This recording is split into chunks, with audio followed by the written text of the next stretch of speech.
14 years. That's it. In just 14 short years, the entire leadership structure of what would become Southern Nigeria was invented, torn down, and then built all over again. Today, we're going to chart that wild ride right before the country as we know it even existed. And all of this really gets you thinking about one big question.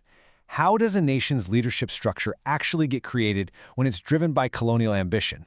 Well, this 14-year sprint is, you could say, the perfect case study. So let's dive right in. Okay, so our story kicks off right at the turn of the 20th century. Before there was a single unified Nigeria, the British were busy drawing lines on a map, basically creating a new political entity out of thin air. And in 1900, the Southern Nigeria Protectorate officially comes into being. Now, this wasn't a discovery, it was an invention. They literally took the Niger Coast Protectorate, which was one thing, and smashed it together with a bunch of land that used to be run by a private business, the Royal Niger Company. So you can imagine, this immediately creates a huge problem, right? How on earth do you govern this brand new, sprawling, and incredibly diverse territory? You need someone in charge. You need a boss. And that, of course, brings us to the very first person who was handed this monumental task. The first leader of this new protectorate. And here he is, Sir Ralph Moore. His official title was High Commissioner, and he was the main man from 1900 to 1903. Now, he wasn't totally new to the game. He'd been the Consul General for the old Oil Rivers Protectorate, so he kind of knew the lay of the land.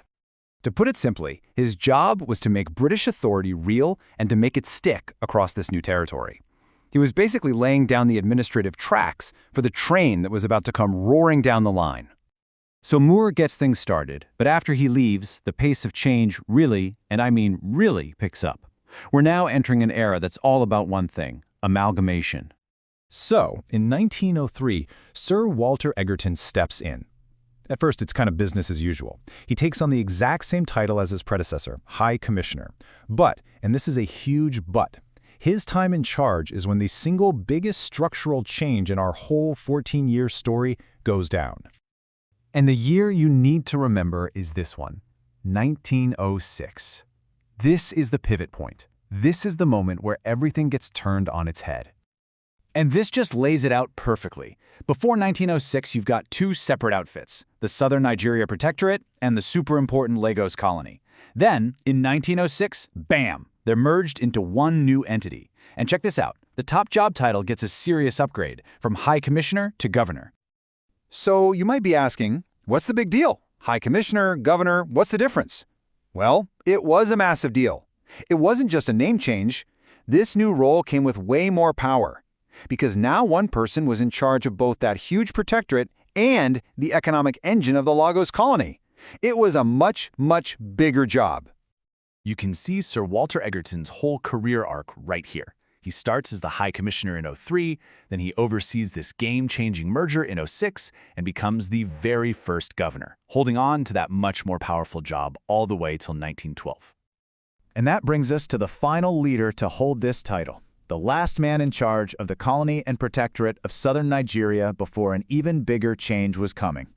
And now, enter a name you might recognize, Sir Frederick Lugard. He was only the governor of southern Nigeria for a couple of years, 1912 to 1914, but he's a giant figure in the region's history. Why? Because his main task was to get everything ready for the final massive merger, the one that would join the South with the North and create the Nigeria we know today. Okay, so let's just pull back for a second and look at the whole incredible whirlwind journey that took place over just 14 years. And this table tells the story perfectly. You can literally trace the evolution. We start with two high commissioners, first Moore, then Egerton. Then you see that 1906 shift, where Egerton gets the promotion to governor. And finally, Lugard comes in as the last governor before the final union in 1914. So, here's the bottom line. The entire administrative foundation of what became southern Nigeria was slapped together in just 14 years. The whole thing was shaped by the actions of only 3 men and one single crucial decision to merge territories back in 1906. And that leaves us with one last thing to chew on. When you build a country's power structure this fast and entirely from the top down, based on someone else's goals, what are the long-term effects? How might that rapid-fire process have shaped the challenges, the politics, and the successes of Nigeria for the next 100 years? It's a really big question, and it's absolutely worth thinking about.